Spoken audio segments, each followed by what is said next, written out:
Tenía 23 años cuando todo el pueblo me llamó mentirosa, una mujer sin vergüenza. Cuando me señalaban en la calle y susurraban. Cuando las madres les prohibían a sus hijos hablar conmigo. Cuando hasta mi propia familia dudaba de mí. Todo porque aparecí embarazada, de 6 meses embarazada, y juré que nunca había estado con un hombre, que nunca había salido con nadie, que era virgen. Nadie me creyó. ¿Cómo iban a creerme? Las mujeres no se embarazan solas. Las mujeres no se embarazan por obra del Espíritu Santo. Así que tenía que estar mintiendo. Tenía que haber hecho algo a escondidas. Tenía que haber tenido un romance secreto, un amante prohibido, algo sucio que estaba tratando de ocultar. Pero no estaba mintiendo. Y hoy, 41 años después, voy a contar la verdad. La verdad que nadie quería escuchar en ese entonces. La verdad que casi me costó todo. Mi reputación, mi familia, mi vida. Mi nombre es Rose. Tengo 64 años. Y esta es la historia más extraña, más dolorosa y más increíble que escucharás hoy. Pero es verdad. Cada palabra, puedes creerla. Todo empezó en 1983. Vivía en un pueblo pequeño en la Pensilvania rural. Uno de esos realmente pequeños donde todos se conocen desde que nacen, donde los secretos no existen porque siempre hay alguien mirando, siempre alguien sabiendo, siempre alguien hablando. Yo era la hija mayor de 5 hermanos. Mi padre era obrero de la construcción, mi madre costurera. No teníamos mucho, pero teníamos suficiente. Comida en la mesa, techo sobre nuestras cabezas, ropa limpia, y lo más importante, teníamos un nombre limpio, una reputación. Mi madre siempre decía que para una familia pobre, la única riqueza que teníamos era el honor, y que yo, siendo la hija mayor, tenía que dar el ejemplo a los menores. Tenía que ser una chica decente, una chica respetable, una chica a la que los vecinos pudieran señalar y decir, mira a Rose. Qué bien criada está. Y lo era, lo juro por Dios, lo era. No salía sola, no hablaba con chicos, no iba a fiestas sin mi madre. Trabajaba, ayudaba en casa, iba a la iglesia todos los domingos. Era tímida, callada, demasiado recta. Hasta mis amigas seguían diciendo que era muy estirada, que necesitaba vivir más. Pero yo tenía miedo. Miedo de decepcionar a mi familia, miedo de manchar nuestro nombre. Trabajaba como empleada doméstica para la señora Thompson, la esposa del dueño de la estación de servicio. Era una casa grande, hermosa. Limpiaba, cocinaba, planchaba ropa, ganaba bien para los estándares de la época. Y la señora Thompson era una buena patrona, me trataba con respeto, me daba buena comida, su ropa usada que todavía estaba nueva, hasta me animaba a estudiar por las noches, lo cual era raro. Me levantaba a las 5 de la mañana, iba a su casa a las 6, trabajaba hasta las 4 de la tarde, volvía a casa, ayudaba a mi madre con mis hermanos, cenábamos, estudiaba un poco y dormía. Esa era mi rutina todos los días sin excepción, sin novedad. No había espacio para un novio en esa rutina. Ni tiempo, ni interés. Además, para ser honesta, veía a mis amigas sufrir por hombres, llorar por hombres, hacer locuras por hombres. Y pensaba, yo no quiero eso para mí. No ahora. Tal vez algún día cuando fuera mayor, más estable, pero no ahora. Así que cuando empezó, ni siquiera me di cuenta. No noté que algo estaba mal porque ¿cómo iba a notarlo? Ni siquiera sabía cómo se suponía que debía ser. Nadie me lo había explicado. Mi madre no hablaba de esas cosas. No lo enseñaban en la escuela. Crecimos en la ignorancia, descubriendo las cosas poco a poco, con vergüenza, sin guía. Empezó con el cansancio, un cansancio terrible que no se iba ni durmiendo. Pensé que era por exceso de trabajo. Luego vinieron los mareos, las náuseas. Vomitaba por las mañanas casi todos los días. Pensé que era algún virus, algo que había comido que no me cayó bien.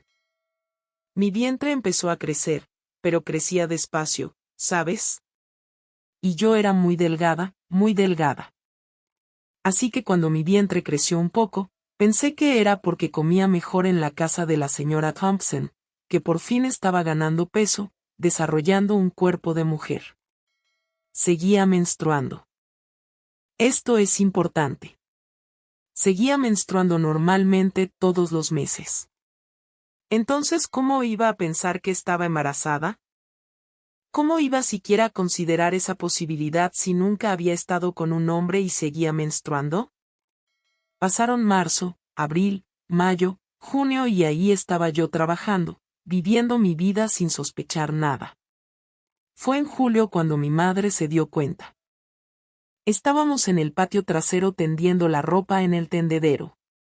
Me agaché a recoger una palangana y cuando me levanté, mi blusa se levantó conmigo. Mi madre vio mi vientre, un vientre que ya era bastante prominente.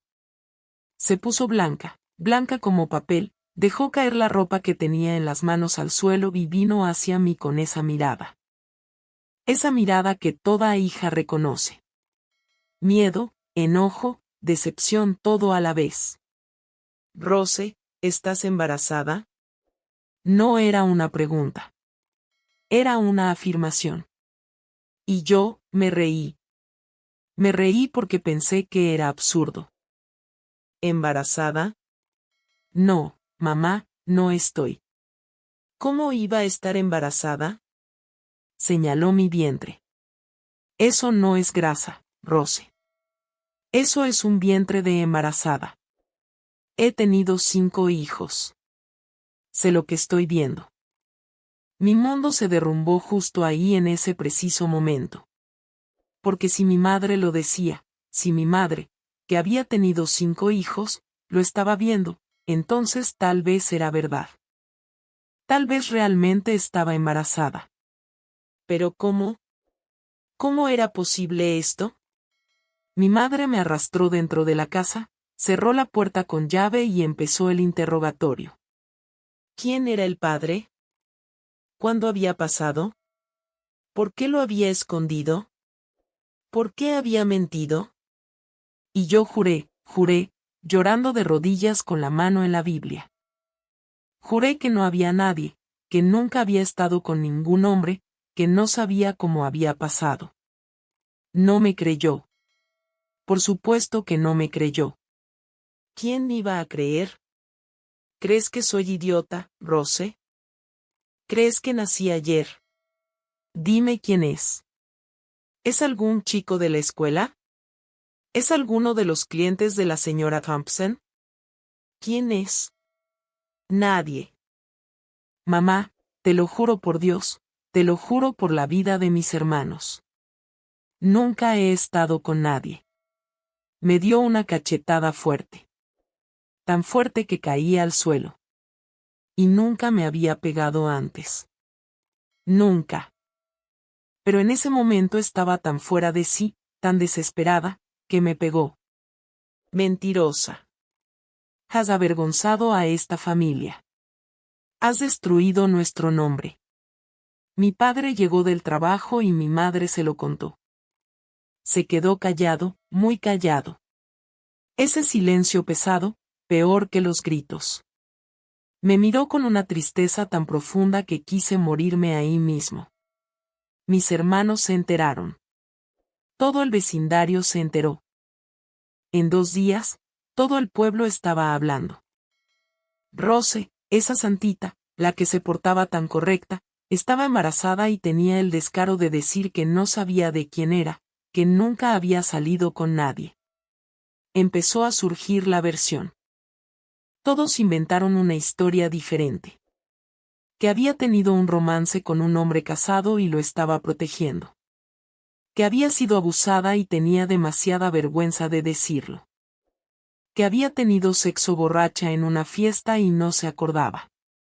Que estaba loca, que me lo estaba inventando todo por atención. La señora Thompson me despidió. Dijo que no podía tener a una chica soltera embarazada trabajando en su casa, que daría mala impresión, que los vecinos hablarían. Perdí mi trabajo, perdí mis amistades, lo perdí todo y todavía no entendía, todavía no sabía cómo me había pasado eso a mí. Fue mi tía Nora, la hermana de mi madre, quien insistió en que fuera al doctor. Un doctor de verdad, no la partera del pueblo, un doctor en la ciudad.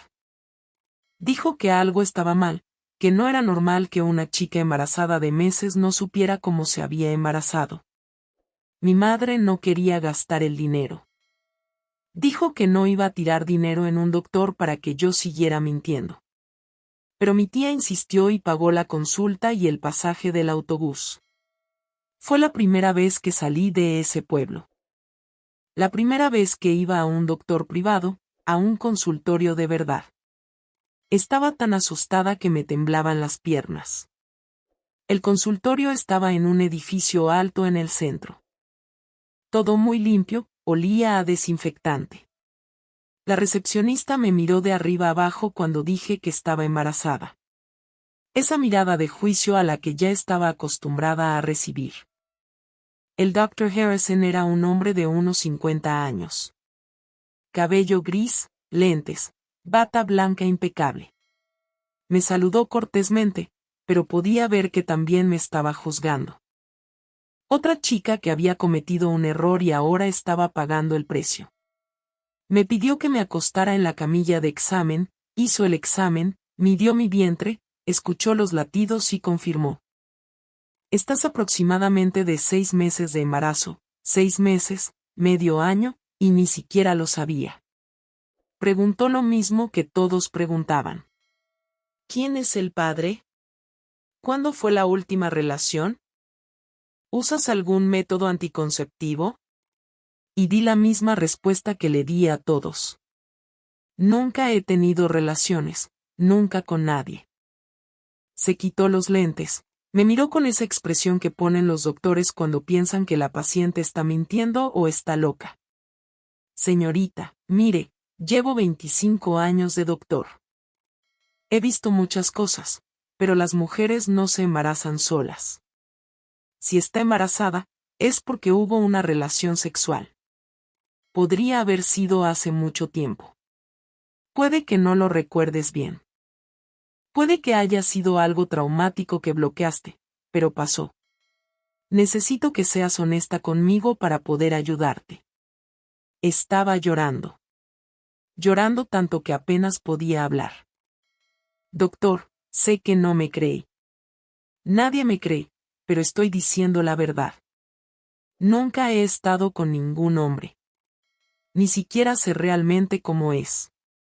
Mi madre nunca me explicó estas cosas. No lo enseñaban en la escuela. Solo sé que no hice nada, nada que pudiera hacerme quedar embarazada. Suspiró, se volvió a poner los lentes y dijo algo que lo cambió todo. Está bien, voy a hacer un examen. Un examen que confirmará si realmente nunca has tenido relaciones o no. Se llama examen de himen. Si realmente eres virgen, se verá en el examen. ¿Estás de acuerdo en hacerlo? Acepté de inmediato. Por fin alguien iba a probar que decía la verdad. Por fin tendrían que creerme.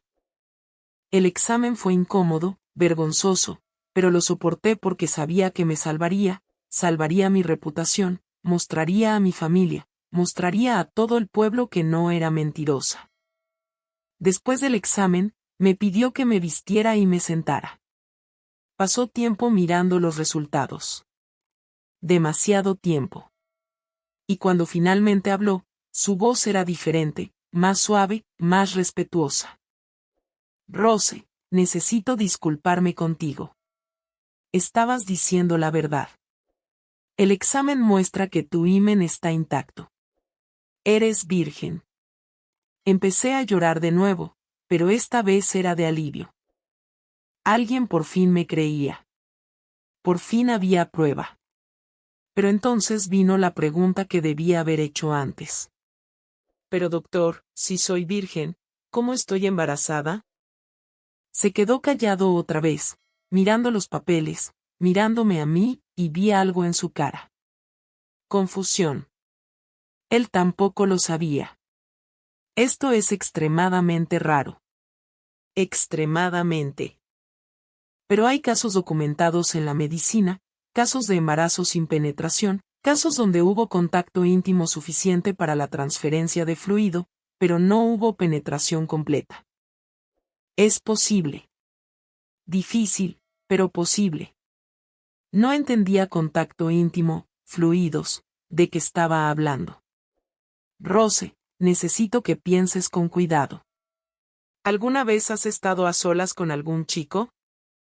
Aunque no haya pasado nada grave, pero ¿hubo algún contacto físico, algún toque, algo? Pensé mucho, y de repente vino un recuerdo. Un recuerdo que había olvidado, que había empujado al fondo de mi mente porque había sido tan confuso, tan extraño que ni siquiera sabía cómo procesarlo correctamente.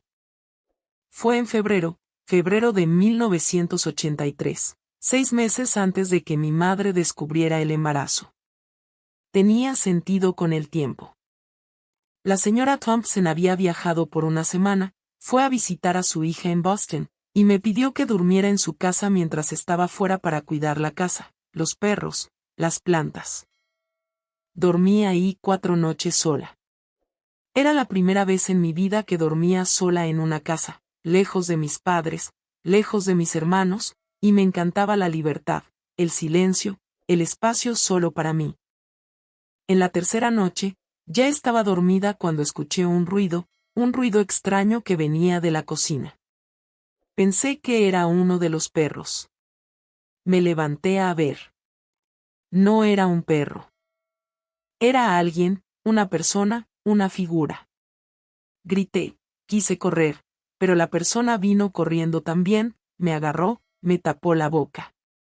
Pensé que iba a morir, pensé que era un ladrón, que me iban a matar. Mi corazón latía a 1000. Estaba temblando toda. Pero entonces la persona encendió una linterna en su propia cara, y lo reconocí. Era David, el hijo mediano de la señora Thompson, el que vivía en Nueva York, el que solo aparecía de vez en cuando. Soltó mi boca, se disculpó, dijo que no sabía que había alguien en la casa, que había venido a buscar unas cosas suyas y había decidido dormir ahí porque era tarde. Yo seguía temblando. Lo vio, se disculpó de nuevo, me dijo que me calmara, me ofreció agua. Nos sentamos en la cocina, hablamos un poco. Era educado, guapo, unos 25 años, trabajaba en algo en Nueva York. La conversación se hizo larga. Me hizo varias preguntas sobre mí, sobre mi vida. Nadie me había mostrado tanto interés así, y me estaba gustando, me gustaba la atención, la compañía. Dijo que era bonita, que era una lástima que fuera tan tímida, que debía sonreír más. Y sonreí, me puse roja, pero sonreí. Entonces se acercó, puso su mano en mi cara y me besó. Fue mi primer beso, el primer beso de mi vida, y no sabía qué hacer. Estaba paralizada, pero tampoco lo odiaba. Era extraño, húmedo, pero no malo. Siguió besándome. Sus manos fueron a mi cintura, luego a mi espalda. Yo seguía paralizada. Mitad de mí queriendo parar. Mitad de mí curiosa por saber qué venía después. Me llevó al sofá de la sala. Nos acostamos ahí. Él encima siguió besándome. Sus manos fueron a lugares que nadie había tocado nunca. Y me asusté mucho. Dije que no quería, que no podía. Dijo que estaba bien, que no íbamos a hacer nada grave. Solo un poco, solo un poquito. Su ropa estaba diferente. Sentí algo presionando. Y entonces hizo un movimiento y sentí dolor, un dolor rápido, pero agudo. Grité, lo empujé. Se detuvo inmediatamente, se bajó de mí, dijo perdón, que no quería hacerme daño, que era su culpa, que perdió el control. Me levanté, corrí al dormitorio, cerré la puerta con llave, me quedé ahí hasta el amanecer, llorando, confundida, avergonzada, asustada. Por la mañana, cuando salí de la habitación, él ya se había ido. Dejó una nota diciendo perdón otra vez, diciendo que no le contara nada a su madre, que había sido un malentendido, que no había pasado nada grave. Y no le conté a nadie porque me daba vergüenza. Porque pensé que había sido mi culpa por haber hablado con él, por no haber gritado más fuerte, por no haberlo detenido. Intenté olvidarlo, lo empujé al fondo de mi mente, como si no hubiera pasado, como si fuera un mal sueño. Pero había pasado y tuvo consecuencias. Cuando terminé de contarle esto al doctor, se quedó callado, un silencio largo. Luego dijo con una voz muy seria: Rose, lo que te pasó tiene un nombre. Fuiste agredida. Este chico te agredió. Y por tus descripciones, parece que hubo penetración parcial, suficiente para romper parcialmente el himen y permitir la transferencia de esperma. Por eso quedaste embarazada. Pero como no hubo penetración completa, tu himen sigue técnicamente intacto. Agredida. Esa palabra resonó en mi cabeza. Agredida. Había sido agredida. No había sido mi culpa. No había sido porque yo lo quisiera. Había sido forzada, manipulada. Salí de ese consultorio diferente, con el informe médico en la mano. Un informe que probaba que era virgen, que probaba que había dicho la verdad, pero también con una nueva verdad, pesada, que apenas podía procesar. Había sido agredida. Iba a tener un hijo. Un hijo de una agresión. Un hijo que no había pedido, no había planeado, no había elegido. Mi tía Nora me estaba esperando en la recepción. Cuando vio mi cara, supo que algo grave había pasado. Fuimos a un diner cerca y le conté todo, le mostré el informe, le conté de David, de esa noche. Lloró conmigo, me abrazó fuerte y dijo que íbamos a solucionar esto, que íbamos a conseguir justicia, que ese monstruo iba a pagar por lo que hizo. Pero cuando volvimos al pueblo, le contamos a mi madre, a mi padre, la reacción no fue la que esperaba. Mi padre quería matar a David, literalmente matarlo. Agarró la escopeta que tenía para cazar y iba a ir tras él. Mi madre y mi tía tuvieron que sujetarlo, gritarle que solo iba a empeorar las cosas, que iría a la cárcel, que no solucionaría nada. Mi madre leyó el informe, lo releyó, y aún con la prueba ahí, aún con el doctor confirmando, todavía tenía duda en los ojos, como si eso fuera demasiado imposible para ser verdad. Mi tía dijo que teníamos que ir a la policía, poner una denuncia, demandar a David. Pero mi padre dijo que no, que sería peor, que todo el pueblo se enteraría de los detalles, que hablarían aún más de mí, que dirían que yo lo provoqué, que yo lo quise. Y tenía razón porque cuando la historia se filtró, cuando algunas personas se enteraron del informe médico y de David, la reacción no fue compasión. Fue más juicio. Dijeron que me lo estaba inventando, que había arreglado con el doctor para que hiciera un informe falso. Que estaba culpando a un hombre inocente porque me daba vergüenza admitir que había tenido sexo por mi propia voluntad. Dijeron que lo había provocado, que me había quedado a solas con él en la casa a propósito, que yo le había entrado, que si realmente no lo quería, habría gritado más fuerte, habría huido. La señora Thompson se enteró y en vez de apoyarme, en vez de creerme, me llamó mentirosa, dijo que su hijo nunca haría algo así, que yo estaba difamando a su familia. Que me iba a demandar por calumnia. David ni siquiera apareció en el pueblo. Se quedó escondido en Nueva York. Mandó un abogado. El abogado dijo que todo eran mentiras. Que David ni siquiera estaba en el pueblo en ese momento. Que tenía pruebas. Testigos. Era mentira contra mentira. Mi palabra contra la suya. Y adivina quién creyeron. El hombre. El hombre de buena familia. No la pobre empleada doméstica que apareció embarazada. Mi padre quería ir tras él de todos modos, pero mi madre le rogó que no hiciera nada. Dijo, ya estamos suficientemente destruidos, si va a la cárcel no tendremos nada. Ni apoyo, ni nombre, nada. Así que nos lo tragamos. Nos tragamos la rabia, la injusticia, el dolor, y vivimos con eso. Seguía embarazada, el vientre creciendo, el bebé moviéndose, y ahí estaba yo, sin saber qué sentir. Había días que odiaba a ese niño. Lo odiaba porque era el producto de lo que había pasado, producto de algo horrible que quería olvidar.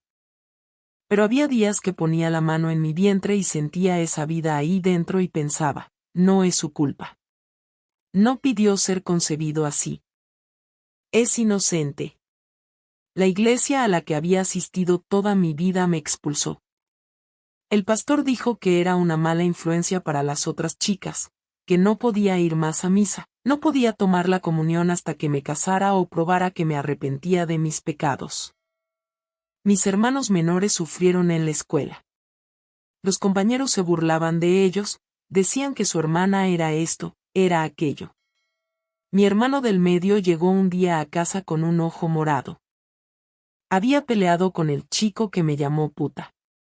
Mi madre lloraba todos los días. Lloraba porque su sueño de verme casar de blanco con velo y corona se había muerto. Lloraba porque la reputación de la familia estaba destruida. Lloraba porque no sabía cómo íbamos a criar a ese niño. Pensé en huir. Pensé en irme lejos a un lugar donde nadie me conociera, donde pudiera empezar de nuevo. Pero no tenía dinero, ni a dónde ir. Nadie. Mi tía Nora fue la única que se quedó a mi lado todo el tiempo. Pagó las consultas prenatales, compró ropa para el bebé, armó la cuna en su casa, dijo que cuando naciera el bebé, se quedaría con ella durante el día mientras yo buscaba trabajo porque nadie más me iba a dar empleo. Nadie quería contratar a la chica que quedó embarazada soltera, la chica problemática, la chica que iba a ser un problema. Llegó septiembre, el mes del parto.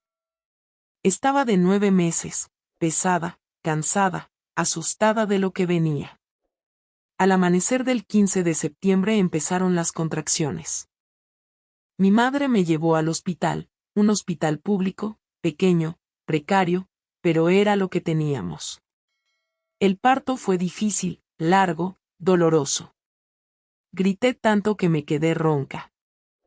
Pero finalmente, después de 14 horas, nació el bebé. Era un niño, chiquito, flaco, pero perfecto, con todos los deditos de las manos, todos los deditos de los pies, llorando fuerte, sano. La enfermera me lo trajo, me lo puso en los brazos, y cuando miré esa carita, esos ojitos cerrados, algo dentro de mí se rompió y se reconstruyó al mismo tiempo. Lo amé al instante. Instantáneamente. Todas las dudas, todos los miedos, todo el odio que pensé que sentía desaparecieron. Y solo quedó amor. Un amor gigante, abrumador, que ni siquiera sabía que era capaz de sentir. Era mío. No importaba cómo había sido concebido. No importaba quién fuera el padre. Era mi hijo y lo iba a proteger, lo iba a amar, le iba a dar todo lo que pudiera. Lo llamé Luke. Luke porque significa luz. Y él fue eso para mí en ese momento, una luz en medio de tanta oscuridad. Pero la realidad seguía siendo dura. Volví a casa con un bebé en brazos y sin perspectivas, sin trabajo, sin dinero, sin futuro. Mi madre ayudó como pudo, pero tenía 4 hijos más que cuidar. Mi padre trabajaba todo el día y ganaba poco. Vivíamos en la precariedad. Luke tenía 2 meses cuando conseguí un trabajo en una fábrica textil en el pueblo vecino. Era lejos. Me levantaba a las 4 de la mañana, tomaba el autobús, trabajaba 8 horas de pie, volvía de noche, agotada, apenas podía mantenerme en pie. Mi tía cuidaba a Luke durante el día, y le agradecía a Dios por ella todos los días porque sin ella no sé qué habría hecho. Pasaron los meses. Luke creciendo, empezando a sentarse, gatear, dar sus primeros pasos. Y cada vez que lo veía, cada vez que me sonreía, pensaba que valía la pena. Todo el sufrimiento, todo el dolor valía la pena. Pero el pueblo no olvidaba. La gente no perdonaba. Seguía siendo señalada, seguía siendo juzgada. Y Luke también. Pobrecito.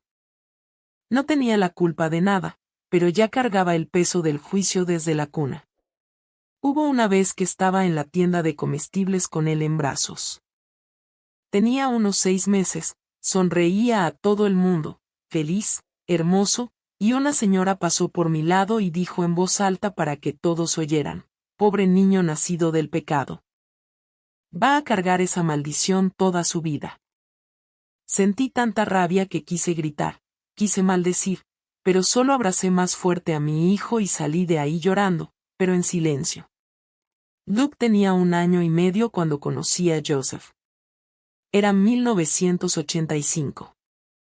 Estaba en la fila del banco con Luke en brazos, esperando recibir mi sueldo.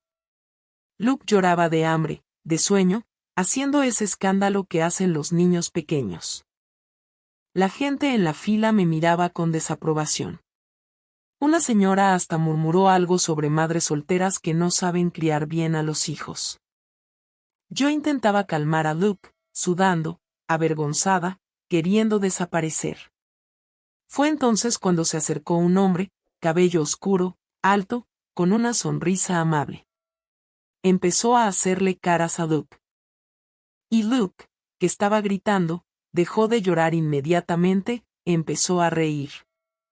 Esa risa linda de niño. Perdón por meterme, dijo el hombre, pero tengo sobrinos.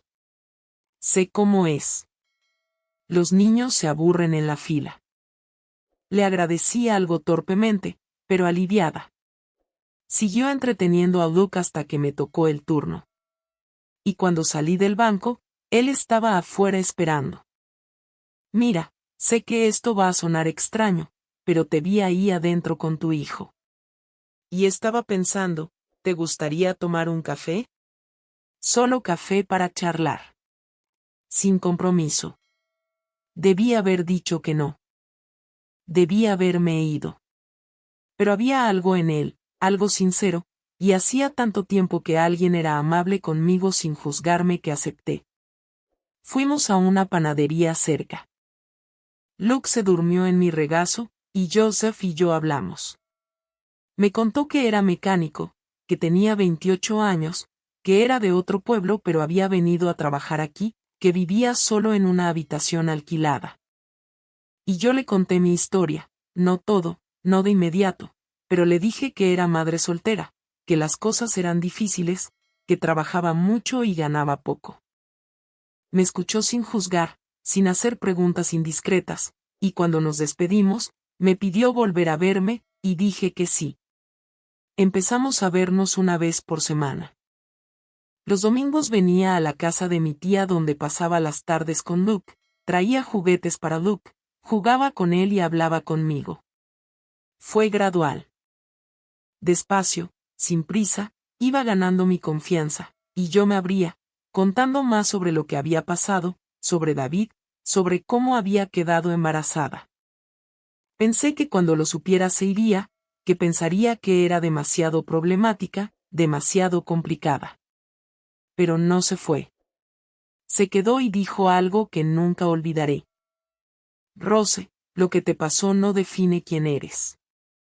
Eres una mujer fuerte, valiente y una madre increíble, y me gustaría ser parte de tu vida si me dejas. 8 meses después nos casamos. Fue una boda sencilla en el juzgado.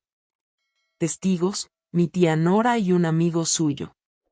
Mi madre fue, mi padre también, pero todavía un poco recelosos. todavía dudando si Joseph iba en serio o si desaparecería cuando la vida se pusiera difícil. Pero Joseph no desapareció. Registró a Luke como su hijo, le dio su apellido, lo trató como si fuera de su propia sangre. Alquilamos una casita chiquita, 2 dormitorios, cocina, baño, pero era nuestra. Y por primera vez desde que nació Luke, me sentí segura, protegida, amada. El pueblo siguió hablando. Decían que Joseph era tonto por casarse conmigo, que había aceptado al hijo de otro hombre, que yo había tenido suerte, pero no nos importaba. Vivíamos nuestra vida, construyendo nuestro hogar, nuestra familia. Joseph consiguió un trabajo en un taller mejor. Yo conseguí un puesto en una tienda en el centro. Las cosas mejoraban. No nos hicimos ricos. Nunca lo hicimos. Pero teníamos suficiente. Teníamos comida en la mesa, ropa limpia, y lo más importante, teníamos paz.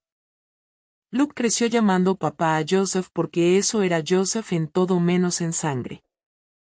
Joseph fue el que le enseñó a andar en bicicleta, el que lo llevó el primer día de escuela, el que se quedaba despierto en la madrugada cuando estaba enfermo. El que iba a todas las reuniones de padres. Un padre de verdad. Cuando Luke tenía 5 años, quedé embarazada otra vez. Esta vez de verdad. Realmente, de verdad, con mi esposo. En una relación amorosa, elegida, deseada. Nació una niña, Emma, rubia, llena de rizos, hermosa.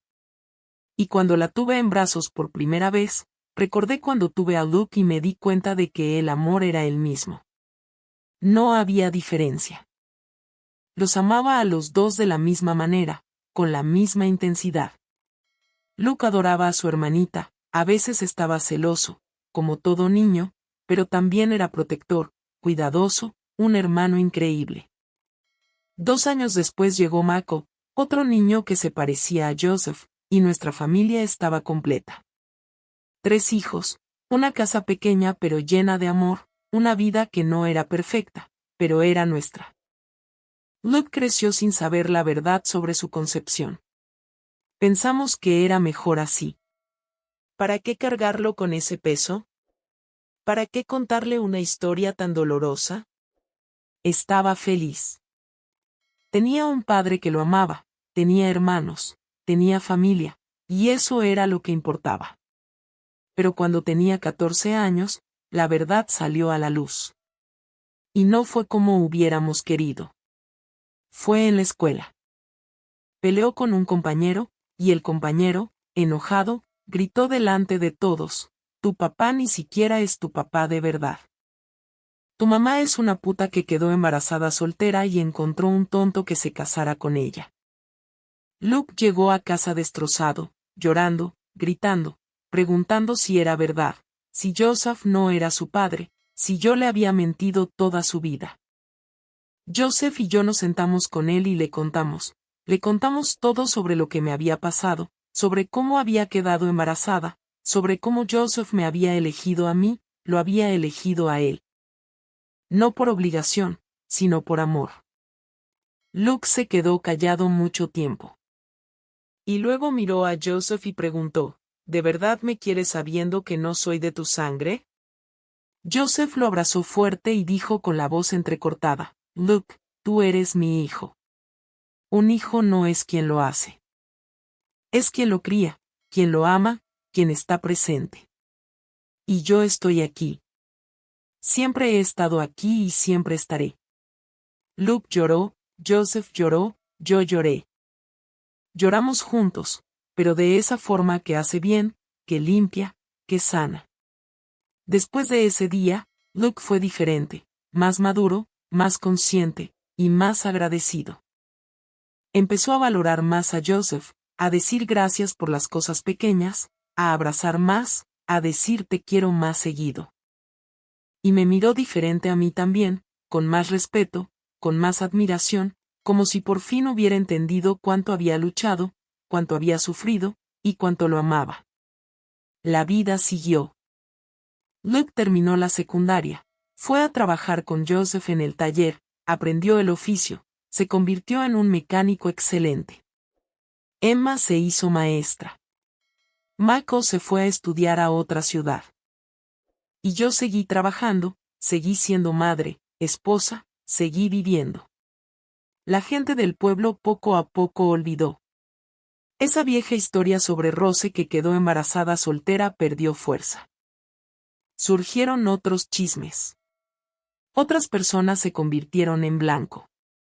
Y por fin pude respirar sin sentir el peso del juicio. Pero había una cosa que nunca se resolvió. Una cosa que quedó pendiente todos estos años. David, el hombre que me agredió, el padre biológico de Luke. Nunca pagó por lo que hizo. Nunca asumió responsabilidad, nunca se disculpó, simplemente siguió con su vida como si nada hubiera pasado.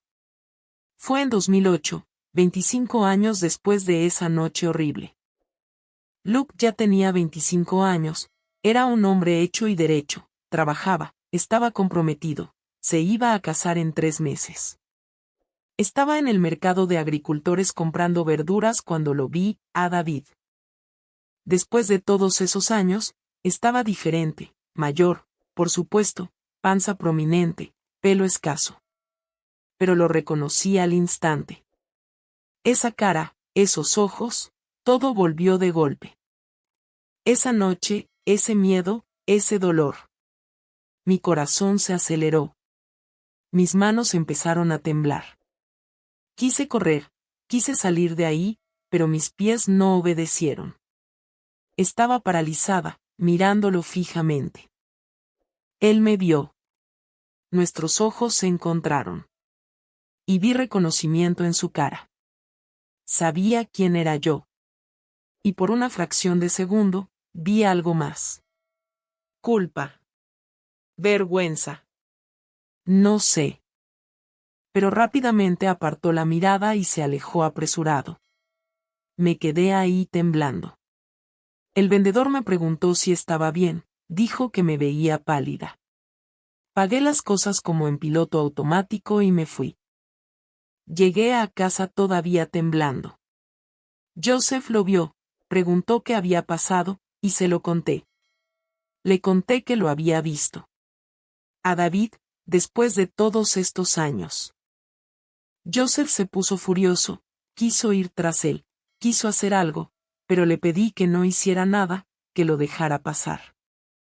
Dije que no valía la pena, que había pasado tanto tiempo, que habíamos construido una buena vida, que no íbamos a dejar que ese hombre la arruinara de nuevo. Pero no era tan simple. Porque esa noche no pude dormir. Me di vueltas en la cama, recordando todo. Cómo me había herido, como nadie me había creído, cómo se había salido con la suya, viviendo su vida mientras yo había cargado el peso sola. En los días siguientes empecé a investigar discretamente, pregunté a algunas personas, y me enteré de que había vuelto al pueblo hacía 2 años, que su madre, la señora Thompson, se había enfermado. Y él había venido a cuidarla, se quedó después de que ella murió, montó un negocio, una tienda de suministros de construcción.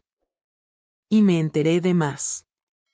Me enteré de que estaba casado, tenía 3 hijas, que lo veían como un buen hombre en el pueblo, que iba a la iglesia, que era respetado. Eso me revolvió profundamente. ¿Cómo podía estar viviendo esa vida normal, respetable después de lo que había hecho? Empecé a pensar en confrontarlo, en acercarme a él y decirle en la cara todo lo que había guardado por 25 años. Pero Joseph me hizo prometer que no haría nada, que no me metería en eso. Pero el destino tenía otros planes. Porque un día Luke llegó a casa con noticias. Mamá, papá, quiero presentarles al dueño de la tienda donde compré material para renovar la casa. Me dio un precio excelente y dijo que quiere conocerlos para hacer una cotización aún mejor para la boda. Mi sangre se heló porque supe antes de que Luke dijera el nombre, que era él. Era David. Intenté poner excusas. Dije que estaba ocupada, que no era necesario. Pero Luke insistió. Dijo que el hombre había sido tan servicial, tan atento, que me había dado un descuento enorme, que quería devolverle la gentileza. ¿Cómo iba a explicarle a mi hijo que ese hombre amable, servicial era el hombre que me había agredido, que era su padre biológico? No podía. Así que acepté ir con el corazón en la mano, asustada de lo que iba a pasar. Lo fijamos para un sábado en su tienda. Luke fue adelante. Joseph y yo fuimos después. Cuando entramos a la tienda, ahí estaba él, David, sonriendo, extendiendo la mano para saludar. Y entonces me vio, y la sonrisa se le murió en la cara. Se puso pálido. La mano que estaba extendida cayó. Luke lo notó. Mamá, ¿conoces al señor Peterson? Peterson. Había cambiado su nombre. Ya no usaba David, usaba su nombre completo. David Peterson. Más formal, más respetable. No respondí. Me quedé mirándolo fijamente, esperando a ver qué hacía. Si iba a fingir que no me conocía, si iba a mentir de nuevo. Joseph dio un paso adelante, extendió la mano con firmeza. Peterson, ¿verdad? Un placer. Soy Joseph, el esposo de Rose y el padre de Luke. Enfatizó la palabra padre, y fue intencional. Yo lo sabía. David también lo sabía. La atmósfera se puso extraña, tensa. Luke estaba confundido, sintiendo que algo andaba mal, pero sin saber qué. David intentó disimularlo, intentó hablar normalmente, mostrar materiales, hacer una cotización, pero estaba sudando, nervioso. Le temblaban las manos. En un momento, Luke fue al almacén de atrás a ver las baldosas, y quedamos solo los tres ahí, yo, Joseph y David. Joseph lo miró y dijo en voz baja pero firme, tú sabes quién es ella, ¿verdad? ¿Y sabes quién es Luke?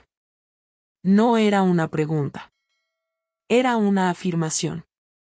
David se quedó mudo, mirando al suelo. Por fin hablé después de 25 años de silencio. Por fin hablé. Tú destruiste mi vida. Me agrediste, me dejaste embarazada y huiste. Me dejaste cargar con la culpa sola. Dejaste que todo el pueblo me llamara mentirosa, y tú ni siquiera te importó. Su voz salió débil. Rose, yo era joven. No sabía que que habías quedado embarazada.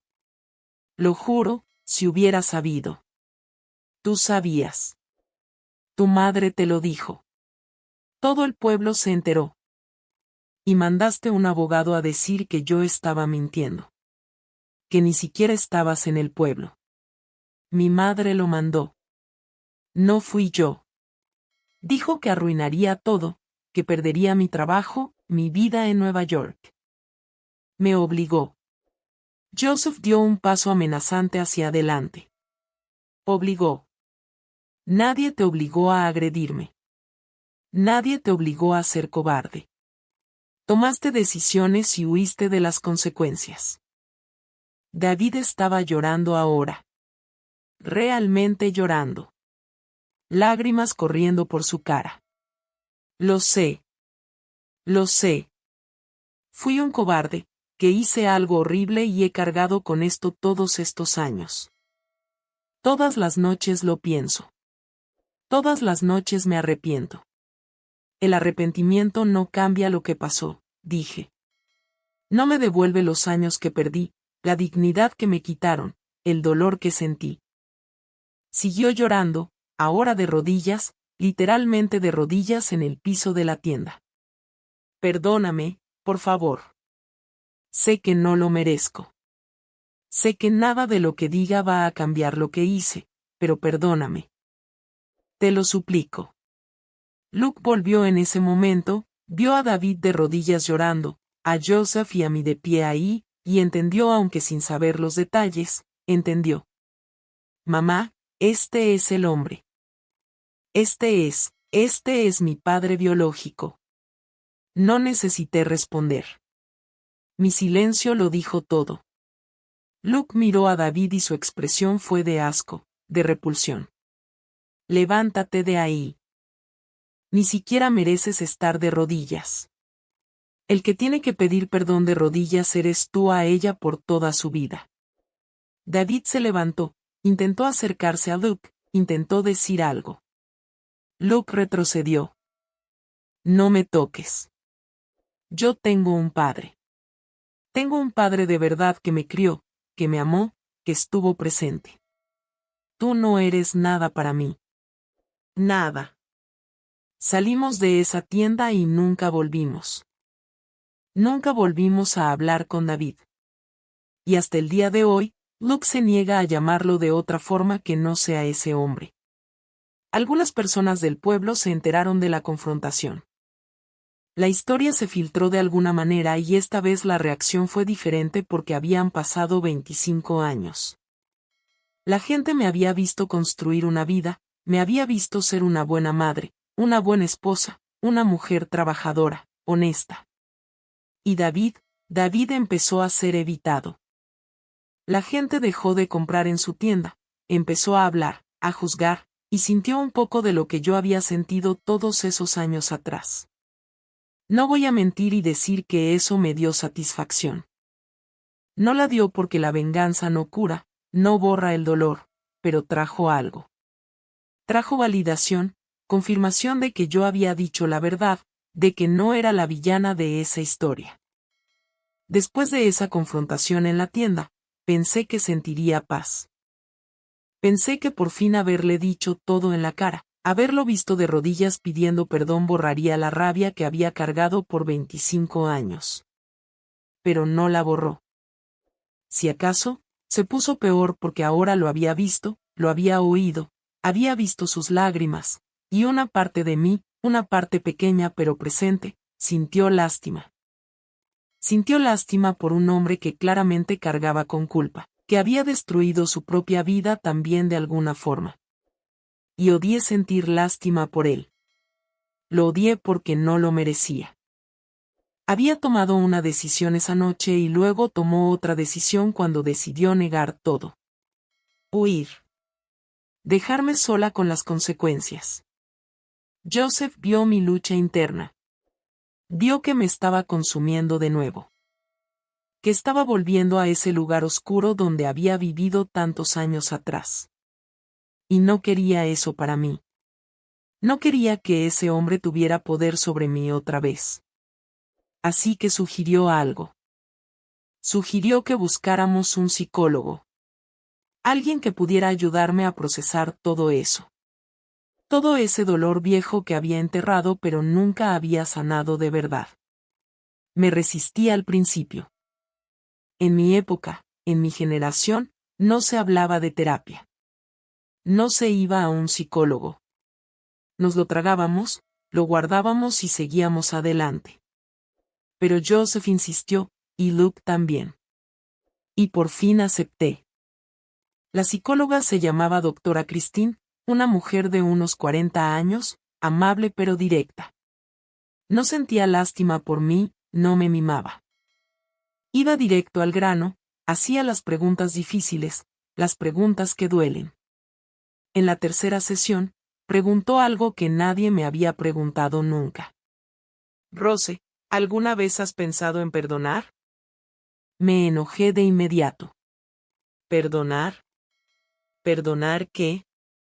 La agresión, el abandono, la mentira. ¿Por qué debería perdonar?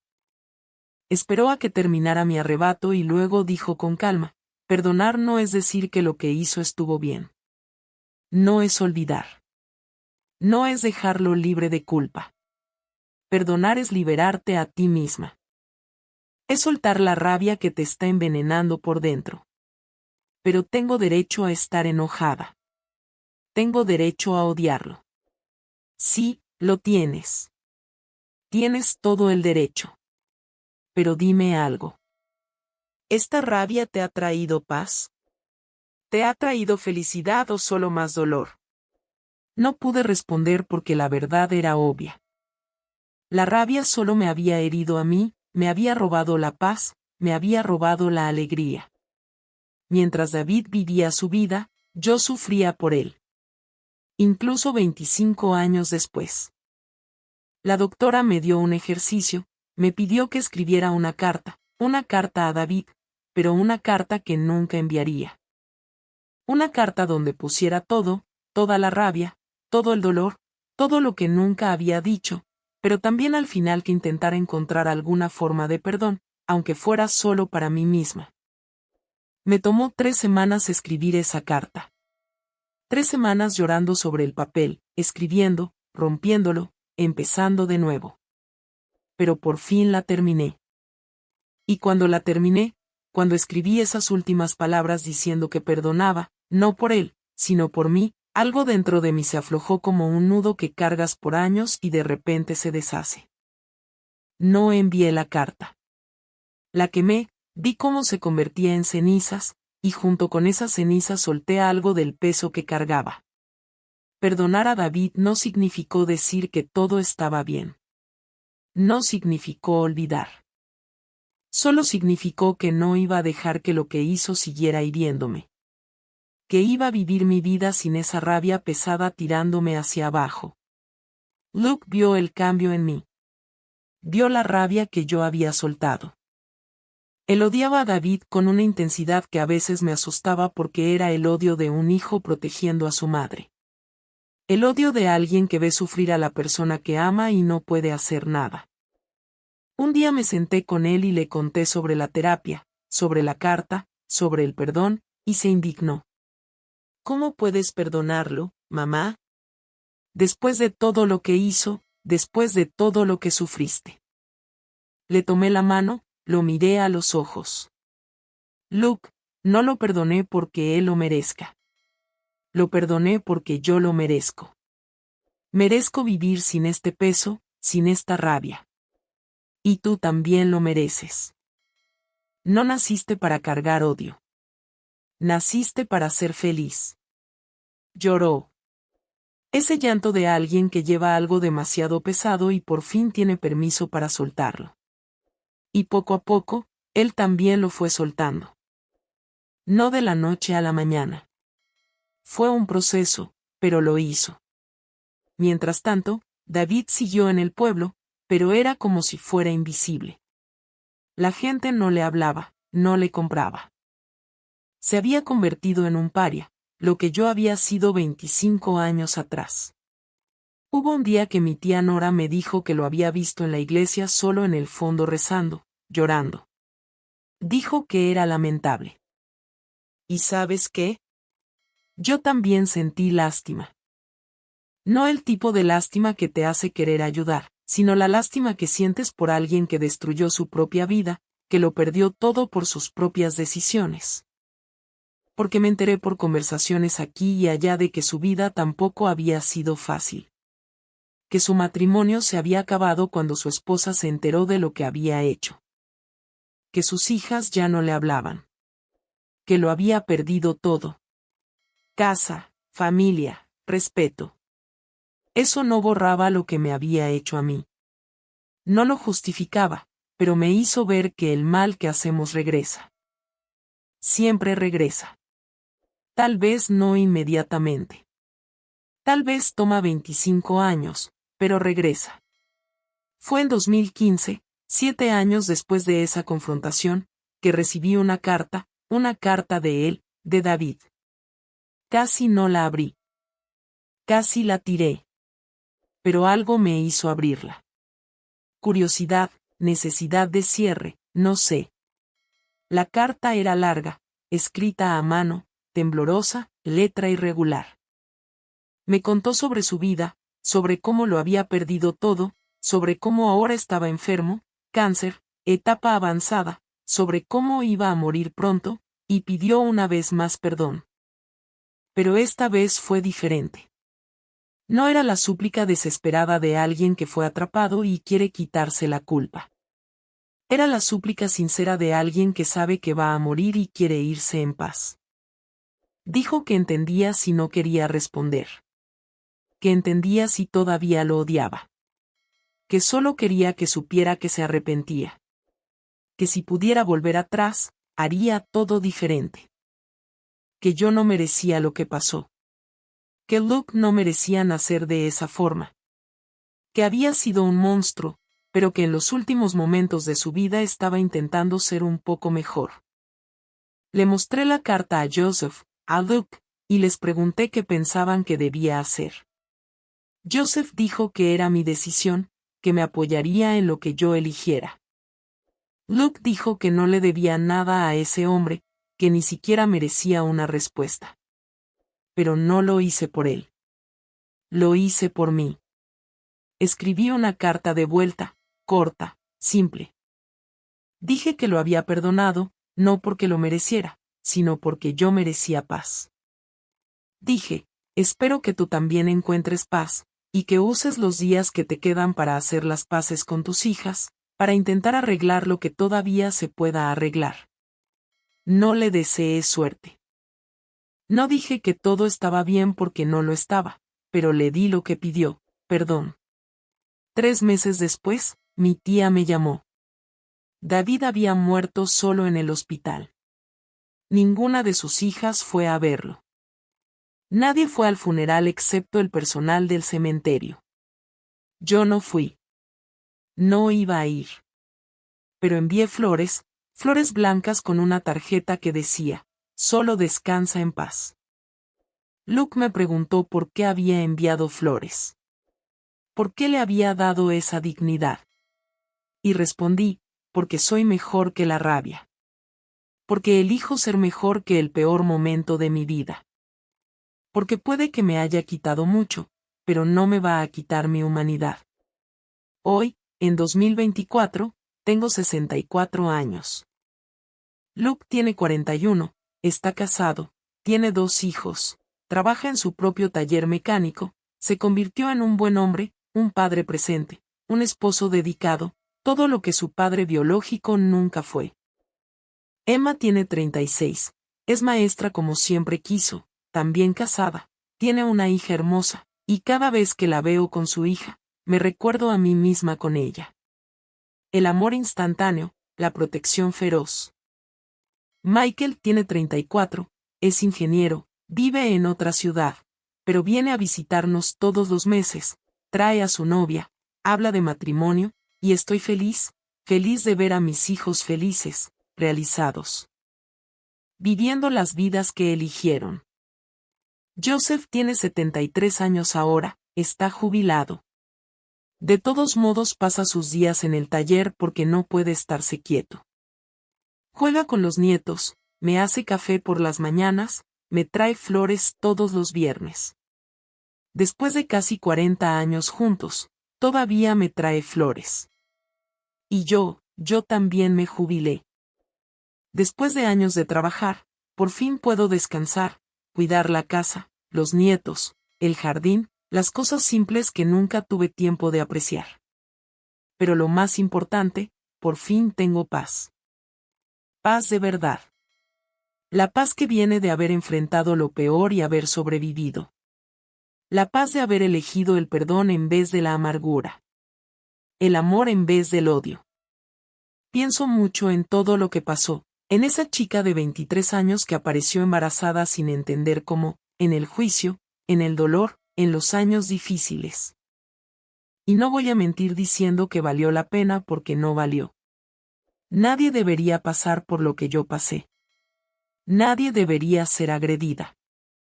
Nadie debería cargar sola el peso de una violencia que no causó. Pero sobreviví. Y no solo sobreviví.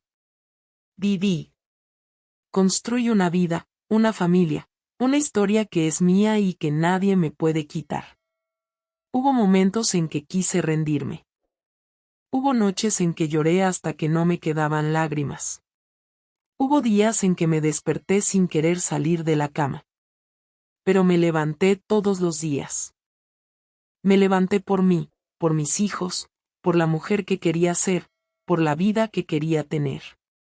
Y hoy, cuando miro atrás, Veo que cada cicatriz me enseñó algo.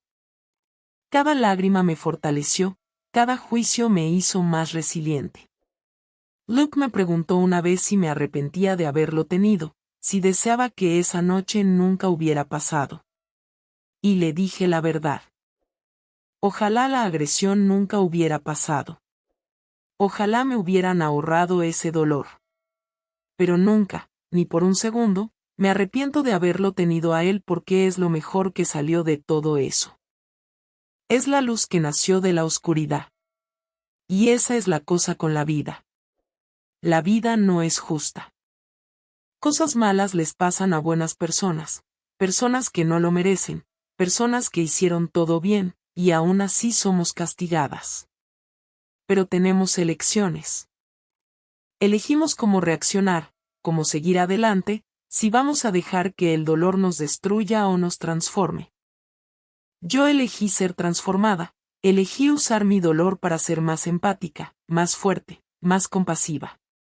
Hubo muchas mujeres a lo largo de los años que vinieron a mí.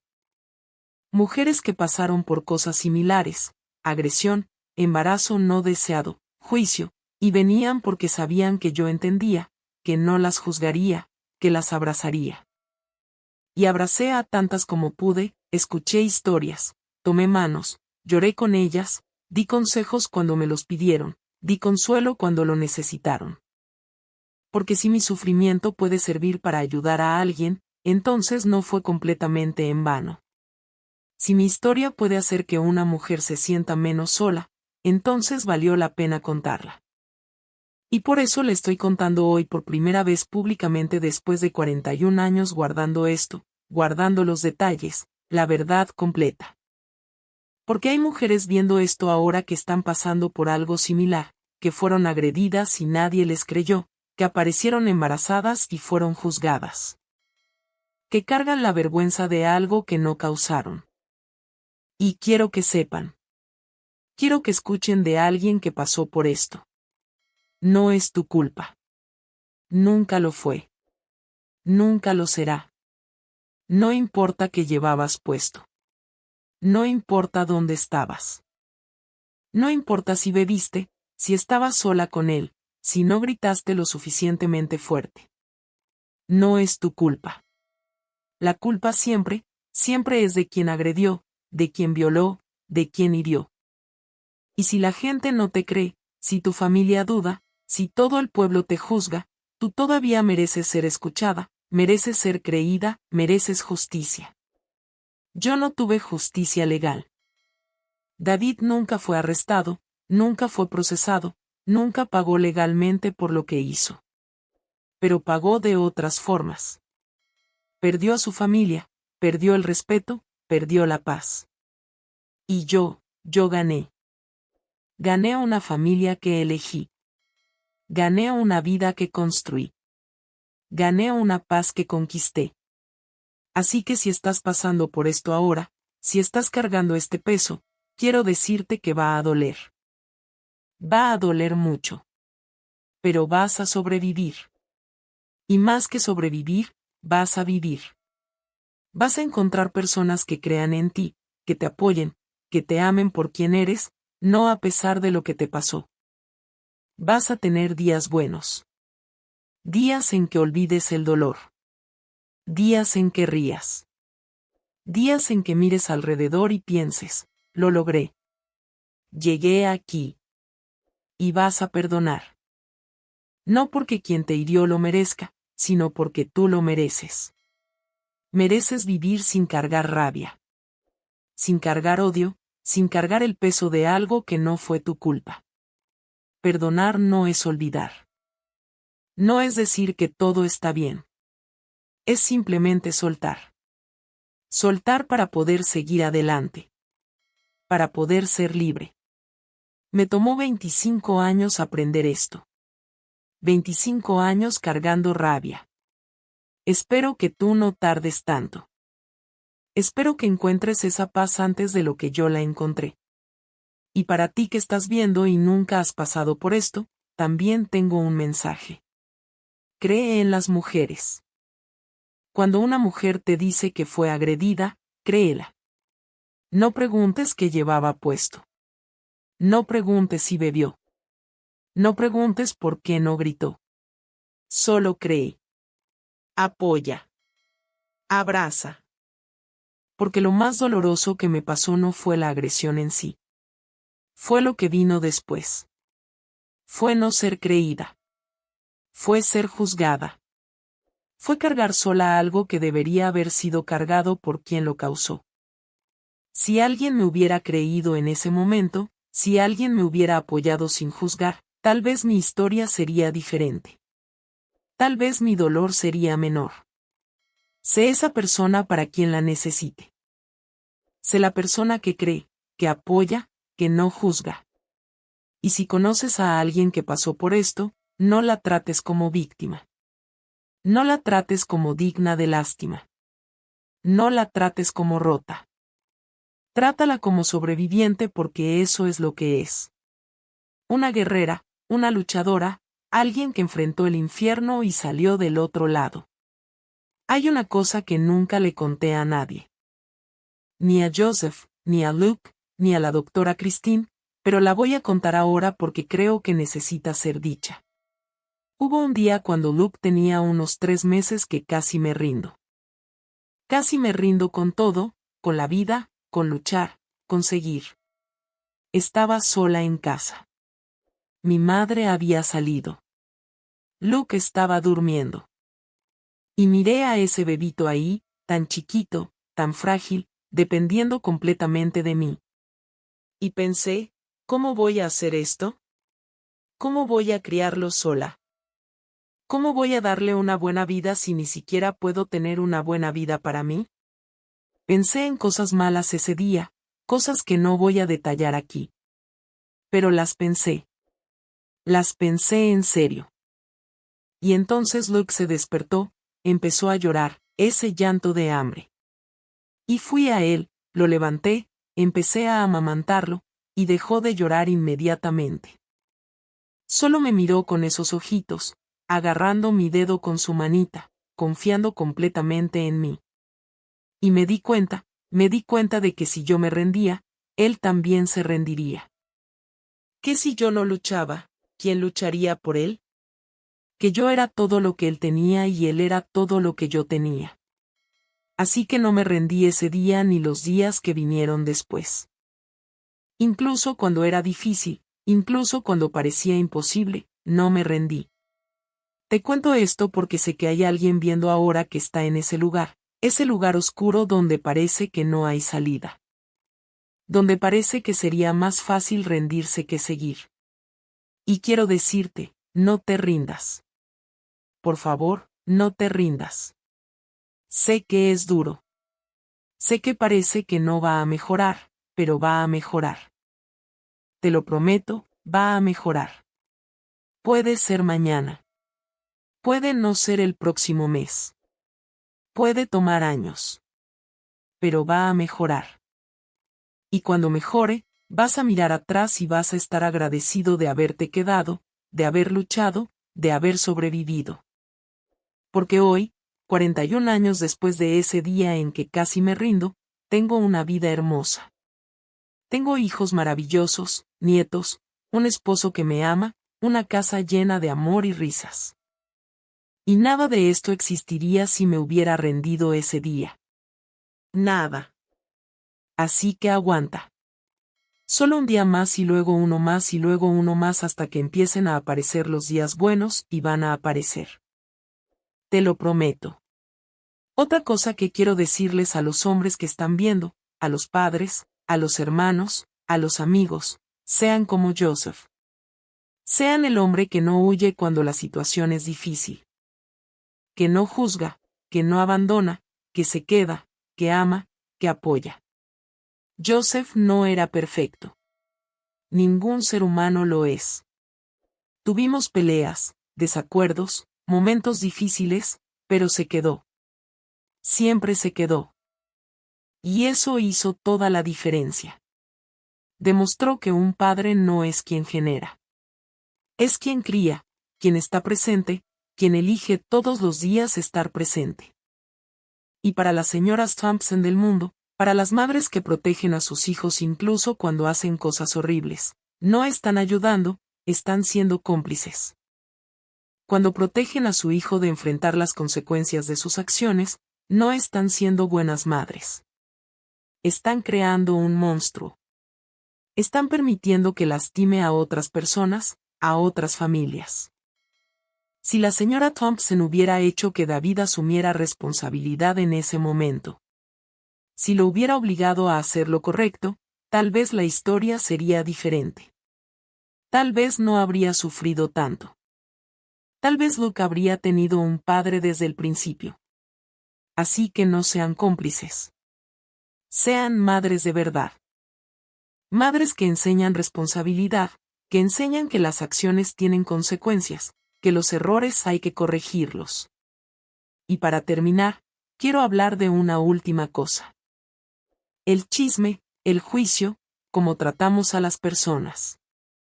Todo el pueblo me juzgó, me llamó mentirosa, todo nombre, sin saber la verdad, sin conocerme realmente, basándose solo en apariencias, en suposiciones. Y eso casi me destruye, casi me mata, literalmente. Así que antes de juzgar a alguien, antes de esparcir chisme, antes de señalar con el dedo, piensa. ¿Conoces toda la historia? ¿Conoces la verdad? ¿O solo estás repitiendo lo que oíste? Porque tus palabras tienen poder. Pueden destruir vidas, pueden llevar a las personas al fondo, pueden causar daño irreparable. Así que usa tus palabras con cuidado. Úsalas para construir, para apoyar, para amar, no para destruir. Y si fuiste la persona que esparció chisme, que juzgó, que señaló con el dedo, y ahora descubriste que estabas equivocado, pide perdón. Nunca es tarde para hacer lo correcto. Hubo algunas personas en el pueblo que años después vinieron a mí, pidieron perdón, dijeron que habían sido injustos, que habían juzgado sin saber. Y yo perdoné. Los perdoné a todos. Porque guardar rencor no ayuda a nadie. Solo te envenena a ti.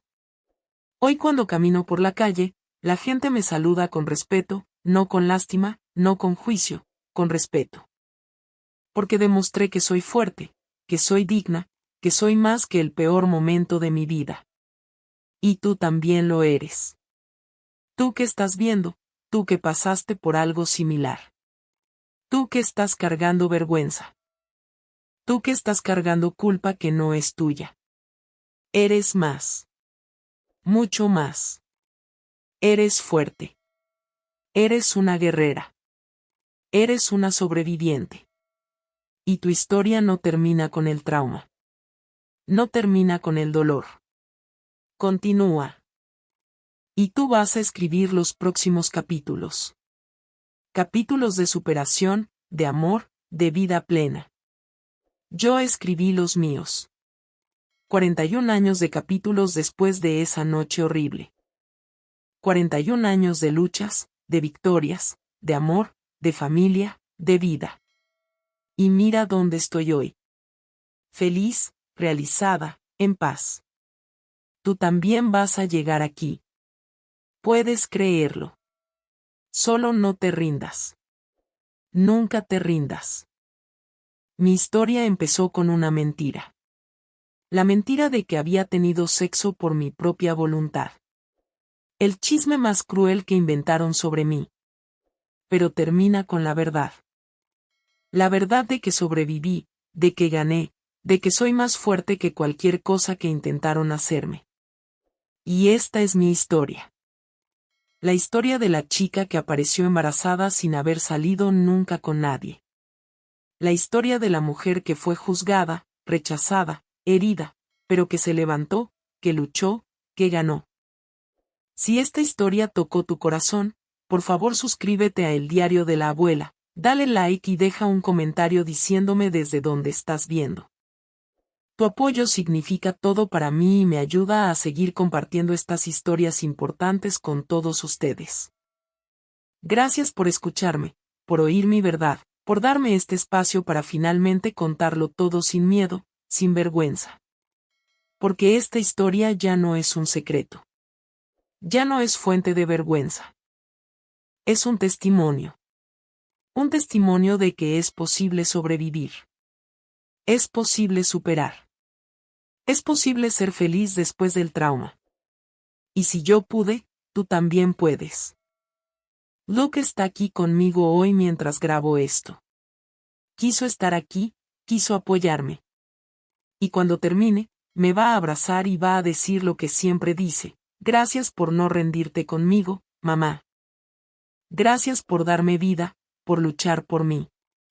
Y yo voy a decir lo que siempre digo: gracias por ser la luz en mi oscuridad, por ser la razón por la que seguí, por hacer que todo valiera la pena. Joseph también está aquí tomándome la mano como siempre la ha tomado estos casi 40 años. Es mi compañero de vida, mi amor, y estoy agradecida todos los días por haberlo encontrado, por que me haya elegido, por que nos haya elegido a nosotros. Emma y Mako van a ver esto y van a llorar porque conocen la historia, pero nunca la habían oído así, tan detallada, tan cruda, y van a entender aún más por qué siempre fui una madre tan protectora. Por qué siempre valoré tanto la familia, por qué siempre les enseñé a ser buenas personas. Mis nietos van a ver esto algún día cuando sean mayores y van a conocer la historia de su abuela. Van a saber de dónde vienen. Van a saber que la resiliencia corre por sus venas. Que la fuerza es parte de su herencia. Y tal vez, solo tal vez, su historia sea más fácil por eso. Porque yo luché. Porque rompí ciclos. Porque me negué a dejar que el trauma definiera a toda nuestra familia. Así que este es mi último mensaje para ti. Para quien esté viendo. Sea lo que sea por lo que estés pasando, sea cual sea el trauma que estés cargando, sea cual sea el juicio que estés enfrentando, vas a sobrevivir. Vas a superar. Vas a ser feliz. Puede que ahora no lo parezca. Puede parecer imposible, pero es verdad. Yo soy prueba viviente de eso. Y si necesitas una señal para no rendirte, esta es. Está justo aquí, mi historia, mi vida, mi victoria. No te rindas. Por favor, no te rindas. El mundo te necesita. Tu familia te necesita. Y tú mereces ver los días buenos que todavía están por venir. Gracias desde el fondo de mi corazón. Y recuerda, no estás sola. Nunca lo estuviste y nunca lo estarás. Sobrevivimos juntos. Esta es la historia de Rose. La chica que apareció embarazada sin haber salido nunca con nadie. La mujer que sobrevivió. La abuela que hoy vive feliz. Y puede ser tu historia también, de supervivencia, de superación, de felicidad. Créelo.